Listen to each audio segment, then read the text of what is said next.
إن وعد الله حق فلا تغرنكم الحياة الدنيا ولا يغرنكم بالله الغرور. يا أيها الذين آمنوا توبوا إلى الله توبة نصوحا إن الله يغفر الذنوب جميعا إنه هو الغفور الرحيم. إنه تعالى جواد كريم مليك رؤوف رحيم.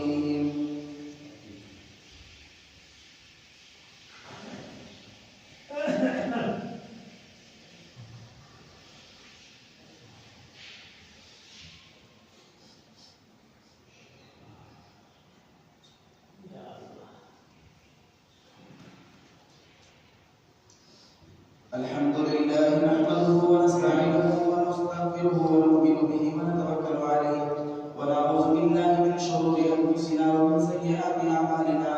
من يهده الله فلا مضل له ومن يضلل فلا هادي له.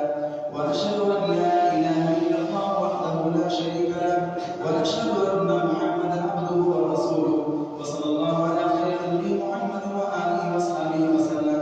خصوصا على اول الصحابه وخليفه الحقيق أمير المؤمنين أبي بكر الصديق رضي الله تعالى عنه وعلى أول الأحباب أمير المؤمنين عمر بن الخطاب رضي الله تعالى عنه وعلى أكمل الحياء والإيمان أمير المؤمنين عثمان بن عفان رضي الله تعالى عنه وعلى أسد الله الغالب أمير المؤمنين علي بن أبي طالب رضي الله تعالى عنه وعلى الإمامين الهمامين السعيدين الشهيدين أمير المؤمنين أبي محمد الحسن وأبي عبد الله الحسين رضي الله تعالى عنهما وعلى أمهما سيدة النساء فاطمة الزهراء رضي الله تعالى عنها وعلى أمهي الشريفين بين الناس حمزة والعباس رضي الله تعالى عنهما وعلى سائر الصحابة والتابعين رضوان الله عليهم أجمعين برحمتك يا أرحم الراحمين.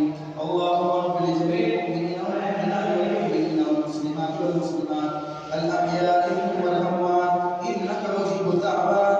اللهم انصر من نصر دين محمد صلى الله عليه وسلم واجعلنا منهم واخذل من خذل دين محمد صلى الله عليه وسلم ولا تجعلنا منهم.